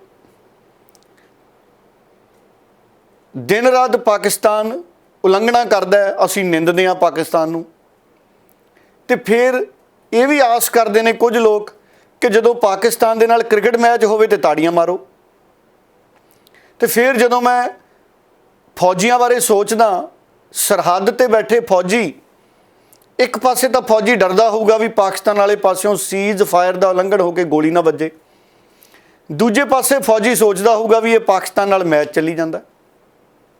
ਉਸ ਫੌਜੀ ਦੀ ਮਾਨਸਿਕਤਾ ਕੀ ਹੋਊਗਾ ਜਿਹੜਾ ਸਾਡੀ ਰਾਖੀ ਲਈ ਆਪਣੀ ਛਾਤੀ ਪਾਕਿਸਤਾਨ ਵਾਲੇ ਪਾਸੇ ਕਰੀ ਬੈਠਾ। ਅਤੇ ਉਸ ਫੌਜੀ ਦੇ ਪਰਿਵਾਰਾਂ ਦੀ ਮਾਨਸਿਕਤਾ ਕੀ ਹੋਊਗੀ ਜਿਨ੍ਹਾਂ ਨੂੰ ਸਵੇਰੇ ਉੱਠ ਕੇ ਸਭ ਤੋਂ ਪਹਿਲਾਂ ਉਹ ਫੋਨ ਕਰਦੇ ਨੇ ਵੀ ਲੰਘੀ ਰਾਤ ਸਰਹੱਦ 'ਤੇ ਡਿਊਟੀ ਸੀ, ਸਾਡਾ ਬਾਪੂ ਠੀਕ ਹੈ। ਸੋ ਫਿਰ ਵੀ ਸਾਡੇ ਮੁਲਕ 'ਚ ਕੁਝ ਲੋਕ ਚਾਹੁੰਦੇ ਨੇ ਵੀ ਅਸੀਂ ਪਾਕਿਸਤਾਨ ਦੇ ਨਾਲ, ਪਾਕਿਸਤਾਨ ਨੂੰ ਨਿੰਦੀਏ ਵੀ, ਪਾਕਿਸਤਾਨ ਨਾਲ ਲੜੀਏ ਵੀ, ਕੁਰਬਾਨ ਵੀ ਹੋਈਏ ਪਾਕਿਸਤਾਨ ਨਾਲ, ਅਤੇ ਪਾਕਿਸਤਾਨ ਨਾਲ ਕ੍ਰਿਕਟ ਵੀ ਖੇਡੀਏ ਅਤੇ ਤਾੜੀਆਂ ਵੀ ਪਵਾਈਏ। ਇਹ ਮਾਨਸਿਕਤਾ ਬੜੀ ਹੈਰਾਨ ਕਰਨ ਵਾਲੀ ਹੈ। ਇਸ ਮਾਨਸਿਕਤਾ 'ਤੇ ਜੇ ਕੋਈ ਖੋਜ ਕਰ ਲੇ ਤਾਂ ਬੜਾ ਭਲਾ ਹੋਊਗਾ ਸਾਡੇ ਮੁਲਕ ਦਾ। ਇਸ ਮਾਨਸਿਕਤਾ 'ਤੇ ਜਿਹੜੇ ਸਾਡੇ ਸਟੂਡੈਂਟ ਨੇ PhD ਕਰਨ ਵਾਲੇ, ਉਹਨਾਂ ਨੂੰ ਵੀ ਰਿਸਰਚ ਕਰਨੀ ਚਾਹੀਦੀ ਹੈ। ਇਹ ਮਾਨਸਿਕਤਾ ਜਿਹੜੀ ਹੈ ਇਹ ਬੜੇ ਦੁਚਿੱਤੀ ਵਾਲੀ ਮਾਨਸਿਕਤਾ ਹੈ। ਇਸੇ ਮਾਨਸਿਕਤਾ ਨੇ ਅਰਸ਼ਦੀਪ ਬਾਰੇ ਟਿੱਪਣੀਆਂ ਕਰਾਈਆਂ। ਇਸੇ ਮਾਨਸਿਕਤਾ ਨੇ ਨਵਜੋਤ ਸਿੰਘ ਸਿੱਧੂ ਦਾ ਵਿਰੋਧ ਕਰਾਇਆ ਸੀ। ਇਹ ਮਾਨਸਿਕਤਾ ਖਤਮ ਹੋਣੀ ਚਾਹੀਦੀ। ਜੀ ਡੱਲਾ ਜੀ, ਪਤਾ ਲੱਗਿਆ ਕਿ ਕੱਚੇ ਮੁਲਾਜ਼ਮਾਂ ਨੂੰ ਪੱਕੇ ਕਰਨ ਦੇ ਲਈ ਕੈਬਨਿਟ ਮੀਟਿੰਗ ਵਿੱਚ ਵੱਡਾ ਫੈਸਲਾ ਲਿਆ ਗਿਆ। ਸੋ ਇਸ ਫੈਸਲੇ ਤੋਂ ਬਾਅਦ ਕਿਸ ਤਰ੍ਹਾਂ ਦੇ ਬਦਲਾਅ ਆਪਾਂ ਸਮਝ ਸਕਦੇ ਹਾਂ ਕਿ ਕੀ ਵਾਕਈ ਕੱਚੇ ਮੁਲਾਜ਼ਮ ਜਿਹੜੇ ਨੇ ਇਹ ਪੱਕੇ ਜਲਦੀ ਹੀ ਹੋ ਜਾਣਗੇ? ਕੀ ਕਹਿਣਾ ਚਾਹੋਗੇ ਤੁਸੀਂ ਇਸ ਸਭ ਦੇ ਉੱਪਰ ਜੋ ਕੈਬਨਿਟ ਮੀਟਿੰਗ ਵਿੱਚ ਵੱਡੇ ਫੈਸਲੇ ਲਏ ਗਏ ਨੇ? ਕਿਵੇਂ ਵੇਖਦੇ ਹੋ ਇਹਨਾਂ ਸਭ ਨੂੰ? ਦੇਖੋ, ਕਈ ਤਰ੍ਹਾਂ ਦੀਆਂ ਖੁਸ਼ਖਬਰੀਆਂ ਕੱਲ ਭਗਵੰਤ ਮਾਨ ਉਹਨਾਂ ਨੇ ਸੁਣਾਈਆਂ। ਉਹਨਾਂ ਦੀ ਇੱਕ ਵੀਡੀਓ ਵੀ ਆਈ ਸੀ, ਉਹਨਾਂ ਦਾ ਬਿਆਨ ਵੀ ਅਸੀਂ ਸੁਣਾ ਦਿੰਦੇ ਹਾਂ। ਹੁਣ ਇੱਕ ਤਾਂ ਉਹਨਾਂ ਨੇ ਕੱਲ ਅਧਿਆਪਕ ਦਿਹਾੜਾ ਸੀ, ਸਾਰਿਆਂ ਨੇ, ਸਾਰੇ ਵਿਦਿਆਰਥੀਆਂ ਨੇ ਆਪਣੇ ਆਪਣੇ ਅਧਿਆਪਕਾਂ ਨੂੰ ਯਾਦ ਕੀਤਾ, ਦਿਲੋਂ ਯਾਦ ਕੀਤਾ। ਕਈ ਲੋਕ ਮਿਲ ਗਏ, ਸੋ ਮੈਂ ਵੀ ਆਪਣੇ ਕਈ ਅਧਿਆਪਕਾਂ ਨੂੰ ਯਾਦ ਕੀਤਾ। ਸੋ ਭਗਵੰਤ ਮਾਨ ਕਹਿੰਦੇ ਵੀ 7ਵਾਂ ਸੋਧਿਆ ਹੋਇਆ ਸਕੇਲ ਅਸੀਂ ਲਾਗੂ ਕਰ ਰਹੇ ਹਾਂ ਤਨਖਾਹ ਕਮਿਸ਼ਨ ਦਾ ਅਧਿਆਪਕਾਂ ਦੇ ਲਈ। ਇਹ ਮੁਬਾਰਕ ਵਾਲੀ ਗੱਲ ਹੈ ਸਰਕਾਰੀ ਕਾਲਜਾਂ ਤੇ ਯੂਨੀਵਰਸਿਟੀਆਂ ਦੇ ਅਧਿਆਪਕਾਂ ਦੇ ਲਈ। ਮੈਂ ਕਲੀਅਰ ਕਰਦਾ, ਉਹ ਕਹਿੰਦੇ ਅਸੀਂ ਪੁਰਾਣੀ ਮੰਗ ਪੂਰੀ ਕਰਤੀ ਤੇ ਇਸ ਤੋਂ ਇਲਾਵਾ ਗੈਸਟ ਫੈਕਲਟੀ ਹੈ ਉਹ ਵੀ ਰੱਖਣ ਦੀ ਪ੍ਰਵਾਨਗੀ ਦਿੱਤੀ ਗਈ ਹੈ, ਔਰ ਜਿਹੜੇ ਕੰਮ ਕਰ ਰਹੀ ਹੈ ਗੈਸਟ ਫੈਕਲਟੀ ਉਹਨਾਂ ਦੀ ਤਨਖਾਹ ਵੀ ਵਧਾ ਦਿੱਤੀ ਗਈ ਹੈ। ਕਿੰਨੀ ਇਹ ਆਉਣ ਵਾਲੇ ਦਿਨਾਂ ਦੇ ਵਿੱਚ ਕਲੈਰਿਟੀ ਹੋ ਜੂ। ਉਧਰ ਕੱਚੇ ਮੁਲਾਜ਼ਮਾਂ ਨੂੰ ਪੱਕੇ ਕਰਨ ਲਈ ਇੱਕ ਸਬ ਕਮੇਟੀ ਬਣਾਈ ਸੀ ਹਰਪਾਲ ਸਿੰਘ ਚੀਮਾ ਜੀ ਦੀ ਅਗਵਾਈ ਦੇ ਵਿੱਚ। ਕੱਲ ਮੰਤਰੀ ਮੰਡਲ ਦੀ ਬੈਠਕ ਦੇ ਵਿੱਚ ਮੁਲਾਜ਼ਮਾਂ ਨੂੰ ਰੈਗੂਲਰ ਕਰਨ ਦੀ ਜਿਹੜੀ ਰਿਪੋਰਟ ਹੈ ਉਹ ਵੀ ਪ੍ਰਵਾਨ ਕਰ ਲਈ ਗਈ ਹੈ। ਹੁਣ ਦਾਅਵਾ ਇਹ ਕੀਤਾ ਜਾ ਰਿਹਾ ਹੈ ਕਿ ਜਿਹੜੇ 25,000 ਠੇਕਾ ਮੁਲਾਜ਼ਮ ਨੇ ਉਹਨਾਂ ਦੇ ਰੈਗੂਲਰ ਹੋਣ ਦਾ ਰਾਹ ਪੱਧਰਾ ਹੋ ਗਿਆ। ਆਉਂਦੇ ਦਿਨਾਂ 'ਚ ਹੋਰ ਬੜੀ ਕਲੈਰਿਟੀ ਆਏਗੀ, ਕਿੰਨੀ ਸਰਵਿਸ ਦੀ ਸੇਵਾ ਸ਼ਰਤ ਹੈ, ਹੋਰ ਬਹੁਤ ਸਾਰੀਆਂ ਕਲੈਰਿਟੀਆਂ ਇਹਦੇ 'ਤੇ ਆਉਣਗੀਆਂ। ਪਰ ਸਰਕਾਰ ਮੂਲ ਰੂਪ ਦੇ ਵਿੱਚ ਇਹ ਦਾਅਵਾ ਫੇਰ ਕਰ ਰਹੀ ਹੈ ਕਿ ਅਸੀਂ ਕੱਚੇ ਮੁਲਾਜ਼ਮ ਪੱਕੇ ਕਰਾਂਗੇ। ਹੁਣ ਕੀ ਆਉਂਦੇ ਦਿਨਾਂ 'ਚ ਇਹਦੇ 'ਚ ਹੋਰ ਕਲੈਰਿਟੀ ਆਏਗੀ? ਵੀ ਸਰਕਾਰ ਤਾਂ ਕਈ ਵਾਰੀ ਕਹਿ ਚੁੱਕੀ ਹੈ ਕਿ ਅਸੀਂ ਕੱਚੇ ਮੁਲਾਜ਼ਮ ਆਉਂਦੇ ਹੀ ਪੱਕੇ ਕਰ ਦਿਆਂਗੇ, ਵਿਧਾਨ ਸਭਾ 'ਚ ਕਰ ਦਿਆਂਗੇ। ਹੁਣ ਫੇਰ ਕਿਹਾ ਕਿ ਮੰਤਰੀ ਮੰਡਲ ਨੇ ਰਿਪੋਰਟ ਪ੍ਰਵਾਨ ਕਰ ਲਈ, ਪਰ ਹੌਲੀ ਹੌਲੀ ਇਹਦੇ 'ਤੇ ਕਲੈਰਿਟੀ ਆਏਗੀ। ਮੈਂ ਇਹ ਕਹਿਣਾ ਚਾਹੁੰਦਾ ਕਿ ਕੱਚੇ ਮੁਲਾਜ਼ਮ ਪੱਕੇ ਕਿਵੇਂ ਹੋਣਗੇ ਔਰ ਕਿੰਨੇ ਕੁ ਹੋ ਜਾਣਗੇ? ਕਿ ਸਾਰੇ ਹੋ ਜਾਣਗੇ 36,000 ਜਾਂ ਪੂਰੇ ਨਹੀਂ ਹੋਣਗੇ? ਸਵਾਲ ਇਹ ਹੈ। ਪਰ ਇਹ ਗੱਲ ਅੱਗੇ ਤੁਰੀ ਹੈ ਇਹਦੇ 'ਤੇ, ਔਰ ਕੁਝ ਤੋਹਫੇ ਵੀ ਭਗਵੰਤ ਮਾਨ ਹੋਣਾ ਨੇ ਦਿੱਤੇ ਨੇ। ਉਂਝ ਇਹ ਕਲੀਅਰ ਕਰਤਾ ਭਗਵੰਤ ਮਾਨ ਹੋਣਾ ਦੀ ਸਰਕਾਰ ਨੇ ਕਿ ਸਿਹਤ ਵਿਭਾਗ ਦੇ 6,000 ਹੋਰ ਮੁਲਾਜ਼ਮਾਂ ਨੂੰ ਰੈਗੂਲਰ ਕੀਤਾ ਜਾਏਗਾ ਤੇ ਸਿੱਖਿਆ ਵਿਭਾਗ 'ਚ ਠੇਕੇ 'ਤੇ ਕੰਮ ਕਰਦੇ 8,000 ਮੁਲਾਜ਼ਮਾਂ ਨੂੰ ਜਲਦ ਲਾਭ ਮਿਲੇਗਾ। ਹੌਲੀ ਹੌਲੀ ਇਹ ਪਤਾ ਲੱਗੇਗਾ ਕਿਸ ਰੂਪ 'ਚ ਲਾਭ ਮਿਲਣਗੇ। ਸੋ ਇਹਦੇ 'ਤੇ ਹੋਰ ਕਲੈਰਿਟੀ ਆਏਗੀ। ਅੱਜ ਕੁਝ ਖੁਸ਼ਖਬਰੀਆਂ ਇਸ ਮੌਕੇ ਤੇ ਮੈਂ ਤੁਹਾਨੂੰ ਦੇਣੀਆਂ ਚਾਹੁੰਦਾ। ਪੰਜਾਬ ਦੇ ਸਾਰੇ ਸਰਕਾਰੀ ਕਾਲਜਾਂ 'ਚ ਅਧਿਆਪਕਾਂ ਦੀ ਘਾਟ ਨੂੰ ਪੂਰਾ ਕਰਨ ਲਈ ਗੈਸਟ ਫੈਕਲਟੀ ਟੀਚਰ ਰੱਖਣ ਨੂੰ ਪ੍ਰਵਾਨਗੀ ਦਿੱਤੀ ਗਈ ਹੈ, ਜਿਹਦਾ ਕਿ ਨੋਟੀਫਿਕੇਸ਼ਨ ਬੜੀ ਜਲਦੀ ਹੋ ਜਾਊਗਾ। ਦੂਸਰੀ ਖੁਸ਼ਖਬਰੀ ਇਹ ਹੈ ਕਿ ਪੰਜਾਬ ਦੇ ਸਾਰੇ ਕਾਲਜਾਂ ਤੇ ਯੂਨੀਵਰਸਿਟੀਆਂ ਦੇ ਵਿੱਚ UGC ਦੇ 7ਵੇਂ ਪੇ ਕਮਿਸ਼ਨ ਨੂੰ ਲਾਗੂ ਕੀਤਾ ਜਾ ਰਿਹਾ ਹੈ। ਜੀ ਹਾਂ, UGC ਦੇ 7ਵੇਂ ਪੇ ਕਮਿਸ਼ਨ ਦੀਆਂ ਸ਼ਰਤਾਂ ਜਿਹੜੀਆਂ ਨੇ ਉਹ ਲਾਗੂ ਹੋਣਗੀਆਂ 1/10/2022 ਤੋਂ। 1 ਅਕਤੂਬਰ 2022 ਤੋਂ 7ਵੇਂ ਪੇ ਕਮਿਸ਼ਨ ਦੀਆਂ ਜਿਹੜੀਆਂ ਸਹੂਲਤਾਂ ਨੇ ਉਹ ਅਧਿਆਪਕਾਂ ਨੂੰ ਮਿਲਣ ਲੱਗ ਜਾਣਗੀਆਂ। ਨੰਬਰ 3 ਤੇ ਜਿਹੜੇ ਗੈਸਟ ਫੈਕਲਟੀ ਟੀਚਰ ਨੇ ਕਾਲਜਾਂ ਦੇ ਵਿੱਚ ਪਿਛਲੇ 18 ਸਾਲਾਂ ਤੋਂ 20 ਸਾਲਾਂ ਤੋਂ ਪੜ੍ਹਾ ਰਹੇ ਨੇ, ਉਹਨਾਂ ਦੇ ਮਾਨ ਸਨਮਾਨ ਤੇ ਭੱਤੇ ਦੇ ਵਿੱਚ ਵੀ ਸਨਮਾਨਯੋਗ ਵਾਧਾ ਕੀਤਾ ਗਿਆ। ਮੈਂ ਇਸ ਮੌਕੇ ਤੇ ਸਾਰੇ ਅਧਿਆਪਕਾਂ ਨੂੰ ਇੱਕ ਵਾਰੀ ਫੇਰ ਬਹੁਤ-ਬਹੁਤ ਵਧਾਈ ਦਿੰਦਾ, ਜਿਹੜੇ ਵਿੱਦਿਆ ਦਾ ਦਾਨ ਦੇ ਰਹੇ ਨੇ, ਤੇ ਵਿੱਦਿਆ ਮਨੁੱਖ ਦਾ ਤੀਜਾ ਨੇਤਰ ਹੈ। ਸੋ ਡੱਲਾ ਜੀ, ਖਬਰਾਂ ਇਹ ਵੀ ਨੇ ਕਿ ਜਲੰਧਰ ਵਿੱਚ ਵੀ ਹੁਣ ਕਾਂਗਰਸ ਨੂੰ ਵੱਡਾ ਝਟਕਾ ਲੱਗਿਆ। ਝਟਕਾ ਇਸ ਕਰਕੇ ਲੱਗਿਆ ਕਿ ਕਾਂਗਰਸ ਦੇ ਕਈ ਵੱਡੇ ਆਗੂ ਜੋ ਨੇ ਆਮ ਆਦਮੀ ਪਾਰਟੀ ਵਿੱਚ ਸ਼ਾਮਿਲ ਹੋ ਗਏ ਨੇ। ਸੋ ਇਹ ਪੂਰਾ ਮਾਮਲਾ ਕੀ ਹੈ ਡੱਲਾ ਜੀ? ਕੱਲ ਕਾਂਗਰਸ ਨੂੰ ਫਿਰ ਕੁਝ ਝਟਕੇ ਲੱਗੇ।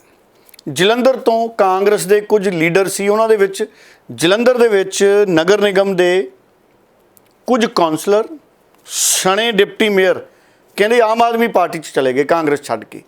ਜਰਨੈਲ ਸਿੰਘ ਔਰ ਹਰਚੰਦ ਸਿੰਘ ਬਰਸਟ ਉਹਨਾਂ ਨੇ ਚੰਡੀਗੜ੍ਹ ਦੇ ਵਿੱਚ ਉਹਨਾਂ ਨੂੰ ਸ਼ਾਮਲ ਕਰਾਇਆ ਆਮ ਆਦਮੀ ਪਾਰਟੀ 'ਚ। ਸੋ ਜਲੰਧਰ 'ਚ ਵੀ ਖੋਰਾ ਆਮ ਆਦਮੀ ਪਾਰਟੀ ਨੇ ਲਾਤਾ ਕਾਂਗਰਸ ਨੂੰ। ਅੰਮ੍ਰਿਤਸਰ ਦੇ ਵਿੱਚ ਤਾਂ ਮੇਅਰ ਹੀ ਚਲੇ ਗਏ ਸੀ ਸਮੇਤ ਕਈ ਕੌਂਸਲਰ ਆਮ ਆਦਮੀ ਪਾਰਟੀ 'ਚ। ਹੁਣ ਜਲੰਧਰ 'ਚ ਡਿਪਟੀ ਮੇਅਰ ਚਲੇ ਗਏ। ਹੁਣ ਵੱਡੇ ਸ਼ਹਿਰ ਰਹਿ ਗਏ ਜਲੰਧਰ ਤੋਂ ਬਾਅਦ ਪਟਿਆਲਾ, ਲੁਧਿਆਣਾ, ਮੋਗਾ, ਇਹਨਾਂ 'ਚ ਦੇਖਦੇ ਹਾਂ ਕਿਹੜੇ ਜਾਂਦੇ ਨੇ। ਉਂਝ ਸ਼ਾਮ ਹੁੰਦੇ ਕੱਲ ਇਹ ਵੀ ਖਬਰ ਆ ਗਈ ਕਿ ਬੀਬੀ ਬਲਵੀਰ ਸੋਢੀ ਜੀ, ਜਿਹੜੇ ਕਿ ਪ੍ਰਧਾਨ ਸੀ ਪੰਜਾਬ ਪ੍ਰਦੇਸ਼ ਕਾਂਗਰਸ ਮਹਿਲਾ ਵਿੰਗ ਦੇ, ਸੋ ਉਹ ਵੀ ਕਹਿੰਦੇ ਛੱਡ ਕੇ ਚਲੇ ਗਏ ਕਾਂਗਰਸ ਪਾਰਟੀ। ਸ਼੍ਰੀਮਤੀ ਬਲਵੀਰ ਰਾਣੀ ਸੋਢੀ ਸੀ, ਉਹਨਾਂ ਨੇ ਵੀ ਬੀਬੀ ਸੋਨੀਆ ਗਾਂਧੀ ਨੂੰ, ਰਾਹੁਲ ਗਾਂਧੀ ਨੂੰ ਅਸਤੀਫਾ ਭੇਜ ਦਿੱਤਾ, ਇਹ ਕਹਿ ਕੇ ਕਿ ਮੇਰੇ ਪਰਿਵਾਰਕ ਰੁਝੇਵੇਂ ਨੇ, ਪਰਿਵਾਰਕ ਮਜਬੂਰੀਆਂ, ਸਰਕਮਸਟੈਂਸਿਸ ਉਹਨਾਂ ਨੇ ਦੱਸੀਆਂ, ਪਰਸਨਲ ਪ੍ਰੋਬਲਮ ਸੀ, ਇਸ ਤਰੀਕੇ ਨੇ। ਉਹ ਕਹਿੰਦੇ ਪਰ ਮੈਂ ਵਫਾਦਾਰ ਹਾਂ ਕਾਂਗਰਸ ਨਾਲ, ਮੈਂ ਕਾਂਗਰਸ ਦੇ ਨਾਲ ਹੀ ਰਹੂੰਗੀ। ਉਹਨਾਂ ਨੇ ਆਪਣਾ ਇਹ ਸੁਨੇਹਾ ਦਿੱਤਾ। ਬਹੁਤ ਮਿਹਨਤੀ ਮਹਿਲਾ ਨੇ ਬੀਬੀ ਸੋਢੀ ਜੀ, ਬਹੁਤ ਜ਼ਿੰਦਗੀ 'ਚ ਸੰਘਰਸ਼ ਕੀਤਾ ਅਤੇ ਉਹ ਪ੍ਰਧਾਨ ਵੀ ਬਣੇ ਮਹਿਲਾ ਕਾਂਗਰਸ ਦੇ, ਪਰ ਉਹਨਾਂ ਨੇ ਹੁਣ ਆਪਣੇ ਅਹੁਦੇ ਤੋਂ ਅਸਤੀਫਾ ਭੇਜਿਆ। ਹੁਣ ਇਹ ਪਾਰਟੀ ਮਨਜ਼ੂਰ ਕਰਦੀ ਹੈ ਨਹੀਂ ਕਰਦੀ, ਇਹ ਤਾਂ ਵਕਤ ਦੱਸੂਗਾ, ਪਰ ਕਾਂਗਰਸ ਦੇ ਦਿਨ ਚੰਗੇ ਨਹੀਂ। ਭਾਰਤ ਭੂਸ਼ਣ ਆਸ਼ੂ ਉਹਨਾਂ ਦੇ ਮਾਮਲੇ ਦੇ ਵਿੱਚ ਵੀ ਕੁਝ ਨਵੇਂ ਖੁਲਾਸੇ ਨੇ। ਕੱਲ੍ਹ ਦੇ ਪ੍ਰੋਗਰਾਮ ਦੇ ਵਿੱਚ ਉਹਨਾਂ ਨੂੰ ਫੇਰ ਲੈ ਕੇ ਆਵਾਂਗੇ, ਕਿਉਂਕਿ ਜਿਹੜਾ ਟੈਂਡਰ ਘੁਟਾਲਾ ਹੈ ਉਹਦੇ ਵਿੱਚ ਕੁਝ ਨਵੇਂ ਲਿੰਕ, ਨਵੇਂ ਤੱਥ ਵਿਜੀਲੈਂਸ ਬਿਊਰੋ ਕੋਲੇ ਪੁੱਜ ਗਏ ਨੇ। ਅਗਰ ਉਹ ਪਤਾ ਲੱਗੇ ਵਿਜੀਲੈਂਸ ਬਿਊਰੋ ਤੋਂ ਤੇ ਆਪਾਂ ਜ਼ਰੂਰ ਉਹਨਾਂ ਦਾ ਖੁਲਾਸਾ ਕਰਾਂਗੇ, ਪਰ ਕੱਲ੍ਹ ਇਹ ਗੱਲ ਟੈਂਡਰ ਘੁਟਾਲੇ ਦੀ ਫੇਰ ਅੱਗੇ ਤੋੜਾਂਗੇ, ਕਿਉਂਕਿ ਕਰਪਸ਼ਨ ਦੇ ਖਿਲਾਫ ਜਿਹੜੀ ਮੁਹਿੰਮ ਹੈ ਭਗਵੰਤ ਮਾਨ ਦੀ, ਉਸੇ ਤਰ੍ਹਾਂ ਜਾਰੀ ਹੈ। ਭਾਵੇਂ ਕੱਲ੍ਹ ਸਾਧੂ ਸਿੰਘ ਧਰਮਸੋਤ ਉਹਨਾਂ ਨੂੰ ਜ਼ਮਾਨਤ ਦੇ ਦਿੱਤੀ ਸੀ ਅਦਾਲਤ ਨੇ। ਜ਼ਮਾਨਤ ਵੀ ਹਰ ਕਿਸੇ ਦਾ ਕਾਨੂੰਨੀ ਹੱਕ ਹੈ। ਲੰਮਾ ਸਮਾਂ ਸਾਧੂ ਸਿੰਘ ਧਰਮਸੋਤ ਜੇਲ੍ਹ 'ਚ ਰਹੇ ਅਤੇ ਹੁਣ ਉਹਨਾਂ ਨੂੰ ਜ਼ਮਾਨਤ ਮਿਲ ਗਈ ਹੈ। ਇਹ ਅਦਾਲਤੀ ਕਾਰਵਾਈ ਦੱਸੂ ਆਉਣ ਵਾਲੇ ਸਮੇਂ ਦੇ ਵਿੱਚ ਕਿ ਕੌਣ ਦੋਸ਼ੀ ਹੈ ਅਤੇ ਕੌਣ ਬੇਗੁਨਾਹ ਹੈ। ਜੀ ਡੱਲਾ ਜੀ, ਇਹਨਾਂ ਖਬਰਾਂ ਤੋਂ ਇਲਾਵਾ ਅਖੀਰ ਦੇ ਵਿੱਚ ਕੋਈ ਅਜਿਹੀ ਖਾਸ ਖਬਰ ਹੋਵੇ ਜਿਸ ਉੱਪਰ ਤੁਸੀਂ ਟਿੱਪਣੀ ਕਰਨਾ ਚਾਹੁੰਦੇ ਹੋਵੋ, ਜਾਂ ਖਬਰ ਅਜਿਹੀ ਜ਼ਰੂਰੀ ਹੋਵੇ ਜੋ ਦਰਸ਼ਕਾਂ ਨਾਲ ਸਾਂਝੀ ਜ਼ਰੂਰ ਕਰਨੀ ਚਾਹੀਦੀ ਹੈ, ਤਾਂ ਮੈਂ ਜ਼ਰੂਰ ਚਾਹਾਂਗੀ ਕਿ ਤੁਸੀਂ ਦਰਸ਼ਕਾਂ ਦੇ ਨਾਲ ਸਾਂਝੀ ਕਰੋ। ਅਖੀਰ 'ਚ ਇੱਕ ਖਬਰ ਦਾ ਜ਼ਿਕਰ ਕਰਨਾ ਚਾਹੂੰਗਾ। ਸਿਮਰਨਜੀਤ ਸਿੰਘ ਮਾਨ ਦੇ ਪੁੱਤਰ ਨੇ ਇਮਾਨ ਸਿੰਘ ਮਾਨ, ਉਹ ਕਹਿੰਦੇ ਵੀ ਸ਼੍ਰੋਮਣੀ ਗੁਰਦੁਆਰਾ ਪ੍ਰਬੰਧਕ ਕਮੇਟੀ ਦੀਆਂ ਚੋਣਾਂ ਨਹੀਂ ਹੋ ਰਹੀਆਂ, ਅਸੀਂ ਵਿਰੋਧ ਕਰਦੇ ਹਾਂ, ਅਤੇ ਉਹਨਾਂ ਨੇ ਸ਼੍ਰੋਮਣੀ ਅਕਾਲੀ ਦਲ ਅੰਮ੍ਰਿਤਸਰ ਵੱਲੋਂ ਕਈ ਪ੍ਰੋਗਰਾਮ ਉਲੀਕੇ ਗਏ ਨੇ ਵਿਰੋਧ ਦੇ ਵਿੱਚ। ਉਹਨਾਂ ਦੀ ਗੱਲ ਸੁਣ ਲਈ। ਸ਼੍ਰੋਮਣੀ ਗੁਰਦੁਆਰਾ ਪ੍ਰਬੰਧਕ ਕਮੇਟੀ ਜਿਹੜੇ ਸਾਡੇ ਗੁਰੂ ਘਰਾਂ ਦੀ ਦੇਖ ਰੇਖ ਰੱਖਦੀ ਹੈ, ਉਹਦੇ ਚੋਣ 11 ਸਾਲ ਨਾ ਹੋਣ 'ਤੇ ਅਸੀਂ ਜਿਹੜਾ ਅੰਤਰਰਾਸ਼ਟਰੀ ਪੱਧਰ 'ਤੇ ਯੂਨਾਈਟਿਡ ਨੇਸ਼ਨਸ ਹੈ, ਉਹਦਾ 15 ਸਤੰਬਰ ਦੇ ਵਿੱਚ ਜਿਹੜਾ ਸਾਡਾ ਉਹ ਮਨਾਉਂਦੀ ਹੈ United nation international day of democracy. Harmandir ਸਾਹਿਬ ਵਿਖੇ ਇਕੱਠ ਰੱਖਣ ਦਾ ਫੈਸਲਾ, ਉਹਦੇ ਉੱਤੇ ਵਿਚਾਰ ਵਟਾਂਦਰੇ ਕੀਤੇ ਹੈਗੇ ਹੈ, ਔਰ ਕੋਸ਼ਿਸ਼ ਕੀਤੀ ਹੈਗੀ ਹੈ ਕਿ ਸਿੱਖ ਸੰਗਤ ਨੂੰ ਆਪਣੀ ਜਮਹੂਰੀਅਤ ਬਹਾਲ ਕਰਨ ਦਾ ਅਸੀਂ ਇੱਕ ਸੰਦੇਸ਼ ਦਈਏ। ਇਸ ਤੋਂ ਉਪਰੰਤ ਅਸੀਂ ਆਪਣੇ ਜਿਹੜੇ ਇਕੱਠ ਕਰਨੇ ਹੈਗੇ ਆ ਉਹਦੇ ਉੱਤੇ ਲੱਗਾਂਗੇ। 15 ਸਤੰਬਰ ਨੂੰ ਉਹ ਕਰਦੇ ਹੋਏ ਅਸੀਂ ਮੁੜ ਕੇ ਆਪਣਾ ਇੱਕ ਮਾਰਚ ਰੱਖਾਂਗੇ ਗਵਰਨਰ ਦੇ ਕੰਨੀ ਕਿ ਜਮਹੂਰੀਅਤ ਬਹਾਲ ਕਰੋ। ਉਸ ਤੋਂ ਇਲਾਵਾ ਅਸੀਂ ਹਰੇਕ ਜਿਹੜੇ ਸਾਡੇ ਜੋੜ ਮੇਲ ਹੈਗੇ ਆ, ਜਿਵੇਂ ਇਸ ਤੋਂ ਉਪਰੰਤ ਜਿਹੜੀ ਗੁਰੂ ਸਾਹਿਬ ਨਾਲ ਅਨੰਦਪੁਰ ਸਾਹਿਬ 'ਤੇ ਜਿਹੜੀ ਲੜਾਈ ਸ਼ੁਰੂ ਹੋਈ ਸੀ, ਉਹਦੇ ਭੱਠਾ ਸਾਹਿਬ, ਫਿਰ ਜਾ ਕੇ ਕੁਰਾਲੀ, ਮੋਰਿੰਡਾ, ਜਿੱਥੇ ਜਿੱਥੇ ਵੀ ਸਾਡੇ ਇਤਿਹਾਸਿਕ ਵਾਕੇ ਬੀਤੇ ਹੈ, ਉੱਥੇ ਅਸੀਂ ਚਮਕੌਰ ਸਾਹਿਬ, ਫਤਿਹਗੜ੍ਹ ਸਾਹਿਬ, ਜਿਹੜਾ ਆਪਣੇ ਮੁਕਤਸਰ ਔਰ ਫਿਰ ਦਮਦਮਾ ਸਾਹਿਬ, ਉੱਥੇ ਅਸੀਂ ਮਾਰਚ ਕੱਢਾਂਗੇ ਜਮਹੂਰੀਅਤ ਬਹਾਲ ਕਰਨ ਵਾਸਤੇ, ਆਪਣੇ ਗੁਰੂ ਘਰ ਇਹ ਕੁੜੈਤਾਂ ਤੋਂ ਕੱਢਣ ਵਾਸਤੇ। ਜਿੱਥੇ ਸਾਡੇ ਗੁਰੂ ਘਰਾਂ ਦੇ ਵਿੱਚ 328 ਸਰੂਪ ਲੁੱਟੇ ਗਏ ਹੈ, ਉਹਨਾਂ ਦੇ ਉੱਤੇ ਪੈਸੇ ਲਿੱਤੇ ਗਏ ਹੈ, ਔਰ ਜਿਹੜਾ ਬਰਗਾੜੀ ਦੇ ਵਿੱਚ ਇਨਸਾਫ ਨਹੀਂ ਮਿਲਿਆ, ਇਹ ਸਾਰੀਆਂ ਚੀਜ਼ਾਂ ਨੂੰ ਦੇਖਦੇ ਹੋਏ ਅਸੀਂ ਆਪਣਾ ਕੰਮ ਤੋਰਾਂਗੇ। ਸੋ ਬਹੁਤ ਬਹੁਤ ਧੰਨਵਾਦ ਡੱਲਾ ਜੀ ਤੁਹਾਡਾ ਕਿ ਤੁਸੀਂ ਇਹਨਾਂ ਸਾਰੀਆਂ ਖਬਰਾਂ ਦੇ ਉੱਪਰ ਪੂਰੀ ਜਾਣਕਾਰੀ ਜੋ ਹੈ ਦਰਸ਼ਕਾਂ ਦੇ ਨਾਲ ਸਾਂਝੀ ਕੀਤੀ ਹੈ। ਦਰਸ਼ਕਾਂ ਦਾ ਵੀ ਹਰ ਵਾਰ ਦੀ ਤਰ੍ਹਾਂ ਧੰਨਵਾਦ ਕਰਦੇ ਹਾਂ ਜੋ ਹਮੇਸ਼ਾ ਪ੍ਰੋਗਰਾਮ ਦੇ ਨਾਲ ਜੁੜਦੇ ਨੇ, ਆਪਣੇ ਸੁਝਾਅ, ਆਪਣੇ ਵਿਚਾਰ ਸਾਡੇ ਨਾਲ ਕਮੈਂਟਸ ਦੇ ਜ਼ਰੀਏ ਸਾਂਝੇ ਕਰਦੇ ਨੇ। ਤੇ ਇਸ ਦੇ ਨਾਲ ਹੀ ਹੁਣ ਮੈਨੂੰ ਯਾਨੀ ਕਿ ਹਰਜੋਤ ਕੌਰ ਨੂੰ ਵੀ ਦਿਓ ਜੀ ਇਜਾਜ਼ਤ। ਧੰਨਵਾਦ। ਬਹੁਤ ਧੰਨਵਾਦ ਹਰਜੋਤ ਜੀ, ਬਹੁਤ ਬਹੁਤ ਧੰਨਵਾਦ।